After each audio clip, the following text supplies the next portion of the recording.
A little bit of background information about the 17th century Netherlands, and then some discussion of genre painting, showing you a map of of Europe and the Netherlands here, also called the Dutch Republic or the United Provinces. There were 13 provinces that joined together in 1609 that were not fully declared a one republic, Dutch Republic, until 1648 after the Wars of Religion. See how tiny it is, and then some of the major cities. Some facts here about what makes this part of the world different from the rest of Europe. They were Protestant. There clearly were other Protestant parts of the world here, especially in what we think of as Germany. But the Dutch Netherlands was definitely Protestant, Calvinist, tolerated other religions. They had no aristocracy or very little aristocracy. They were republican in governance, that is, elected rulers in the main. They had a thriving, often capitalist economy, trade, especially by ship, and certainly manufacturing as well. An image here of a painting done in the 17th century of the Calvinist church. Remember, the Protestants did not like the Catholic use of imagery, and so here they're proud of the fact that their churches are quite clean of decoration. Their art market is then different as well. There are no big popes or cardinals or kings to patronize art, commission art. But they do have a middle class, and they are buying art. They're buying it for their houses. They want paintings, not heavy and more expensive sculpture, as well as prints, which we won't talk about in this class, unfortunately. The subjects do change, though. Again, they don't want the big subjects that the real biblical or mythological subjects that we've seen in Italy and France. Instead, they want portraits, a lot more portraits, still lives, landscapes, this stuff you've learned about in the other videos, and here genre. Dutch art is fun because there are different ways to interpret the works. Art historians are always fighting with one another, either to see it as a mirror of reality. These paintings are very descriptive of the world, and so we want to see it as that, of everyday people, everyday people's worlds. Or are they coded for moral messages? And so in any event, we'll talk about that when we get to the genre paintings.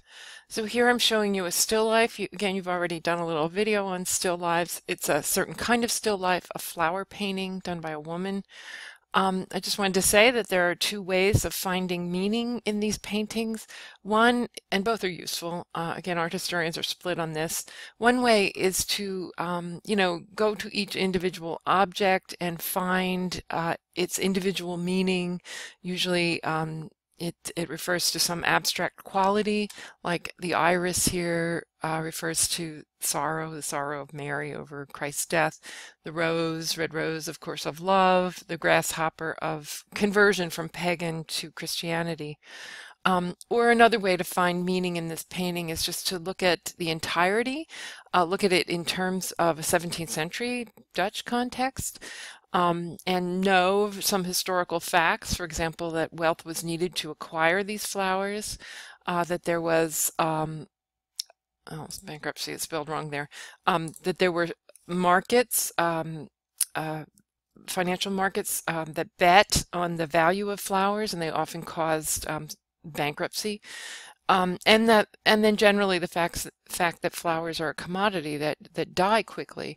So all those things in tandem means, one can read this painting as a commentary on the vanities of humans as they try to hold on to beauty and wealth, because after all, it will fade away.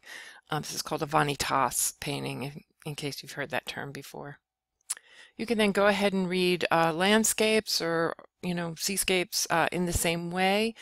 Here's another little Ruysdael painting of the wheat fields.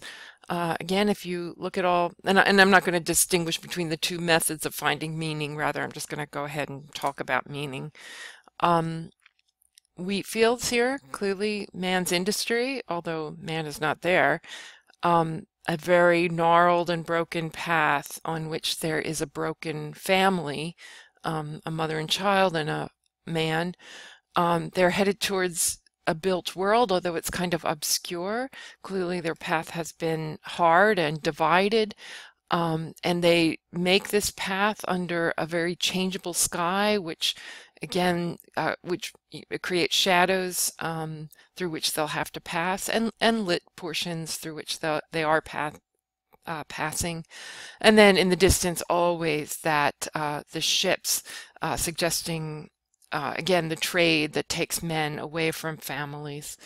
So anyway, if you put all those things together and you look more closely and maybe see some other things, you can come up with a meaning to this painting. What is it saying about the relationship of the Dutch family, of nature to humans, etc.? Okay, going to look now at genre paintings. Genre paintings are paintings of everyday people doing everyday things. Sorry, I didn't write that down, but that's what it is. In particular, the Dutch Netherlands was very interested in peasant paintings or soldier paintings or aliens, that is, immigrant paintings, paintings of immigrants, just doing regular things, not not highfalutin activities like Louis the 14th.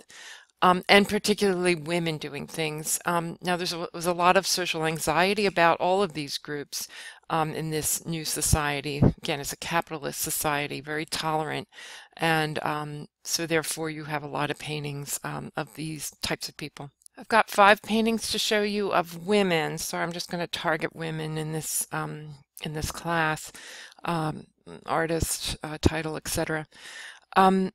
So. Finding meaning is what we're after. Now, clearly this is a woman. She is probably of the household. I don't think that she's too well dressed to be a servant, so I believe she's probably a wife or an older daughter. Dutch women were expected to keep the house clean, and so hence the broom. But she has finished her cleaning, so her shoes are off, and she is engaged in the activity of making lace. Other things in the painting, though, that might help us get some meaning from this. There are shells in the foreground. Shells are often a sign of those who wander, and on the wall is a picture of a print, or, I'm sorry, it's a print of a painting of the Holy Family. I think you can see it better here. Here's the Holy Family as they flee into Egypt. So essentially a family on the run, a family in transition, a family on a journey. Again, the woman's lot was often to stay at home while her husband went off trading, doing commerce, and she was again supposed to keep the house clean, things in order for when he returned. So this image that, clearly just looks like a woman who's taking a break from her one type of domestic work and doing now another, might also refer to her situation in a domestic environment in 17th century Netherlands. Another painting that kind of makes the same kind of commentary, a little slightly different. This is by Vermeer. We're just going to breeze by Vermeer, but talk about him as one of those guys who, like the others, does familiar subjects, familiar genre subjects. We're looking through a doorway at a woman who also has taken a break from her cleaning. There's a wash basket, a broom. Her shoes are also off. But in this case, she's playing some music. We can see in the foreground, in the room we've passed through visually, that the music has been kind of fluttered. The musical sheets have been fluttered, and there might be some clothes over the back of that chair. We'll talk about that in a second. She's reading a letter that has been delivered by her maid, so the maid is definitely dressed differently from the woman of the house who's taking a break. And it might, based on what we see on the wall behind, again, a seascape, but with a ship, might be from her husband, perhaps, who she's getting news about her husband, or it could be that she's getting news about her lover, perhaps, who has left his mark in the house. And in any event, this glance between the two, the woman of the house and the maid, is highly significant, but it is up to us to interpret what we see. Making that point that in some ways I've already made, here a painting by De Hoek called Mother. Women in this society, again, were expected to do a lot. Again, their husbands were often gone. They were expected to keep the family in and the house in order. They were often expected to do the accounting for businesses. We'll see evidence of that in a second. Cleanliness was a virtue in this society, so they were, keeping the house clean was imperative. They also were expected to have, so there are marriage, there are sort of manuals for how to be a wife in both Italy and France and the Netherlands, but the ones from the Netherlands read differently. Again, the sexuality of a woman was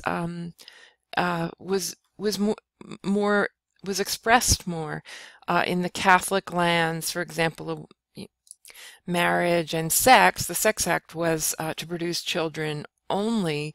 In the Netherlands, they talk actually about these manuals, talk about sort of the pleasure that one might get from sex, and it was a woman's duty to engage in that with her husband. So that was a wifely duty. In any event, much more, it's not great. I mean, it's not liberated like we would think, but nonetheless, it is a different role for women than we've been used to.